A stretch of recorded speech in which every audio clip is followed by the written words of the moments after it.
ដែលយើងធ្លាប់បានជួបគ្នានាពេលរាត្រីក្រោមដួងខែពេញបរមីតែមាត់ស្ទឹងសង្កែពេលនេះផ្លាស់ប្រែជារាត្រីរនោចទៅវិញហើយក៏មានតែរូបរបស់ម្នាក់ដែរអង្គុយជាមួយដានអនុស្សាវរីយ៍ដែលទើបនឹងចាប់ផ្ដើមហើយក៏ទើបតែបញ្ចប់ថ្មីនេះនឹកដល់ភ័ក្រដែលធ្លាប់ញញឹមនឹកដល់ក្លិនដែលប្រហើរជាប់ដៃនឹកដល់សម្ដីដែលធ្លាប់ស្អាតសចុះពេលនេះសងតែសម្ដីសាវ៉ាយប៉ុណ្ណោះដែលកំពុងសាសងក្នុងរាត្រីដ៏ស្ងាត់នេះចំនួនពីអស់រាត្រីដែលបានជួបនឹងនួនល្អនៅបាត់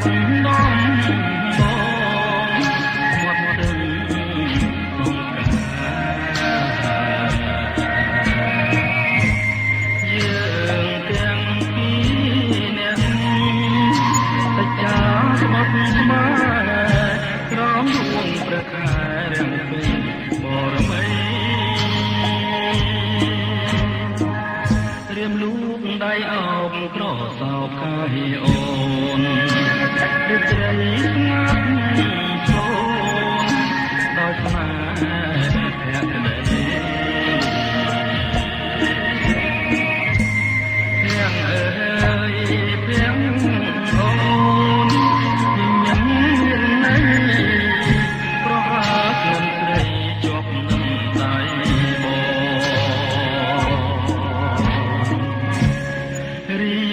ត្រីរនោចគួតដើមនឹកទៅសតែតវ៉ាសាស្រាប់ឆ្លើយឆ្លងជុំនួនពីអូនដែលធ្លាប់សាសងនៅបាត់នំមាត់មិនស្ទឹង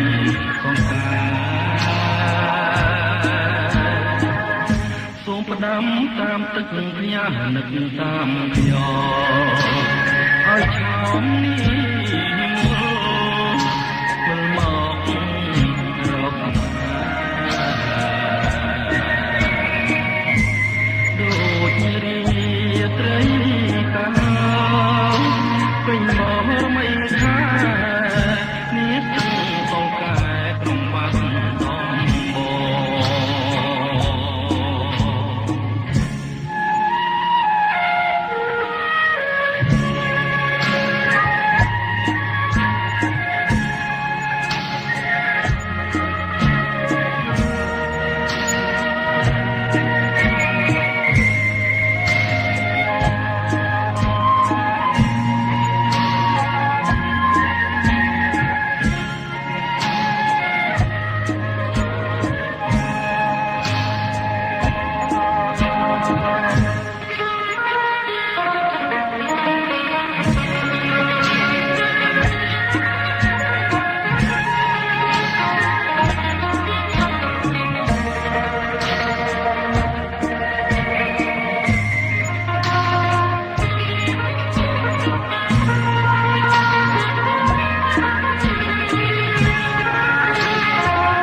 ត្រី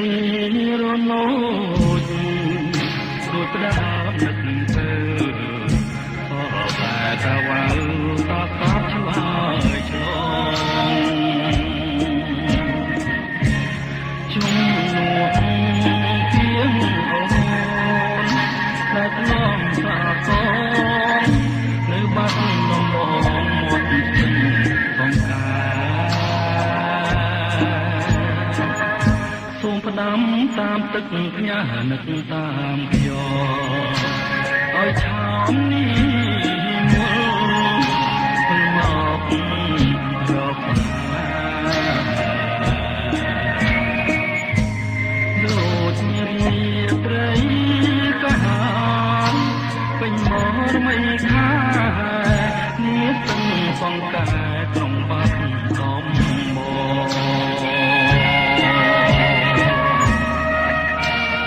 ខ្ញុំសម្រាប់ចាត់ការចេញពីក្រុងបាត់ដំបងឆ្លងទៅសុរិនដោយចេះតែគិតដល់បាត់ប្រហែលដល់អង្ខដែលបានកើតឡើងចំពោះរូបខ្ញុំ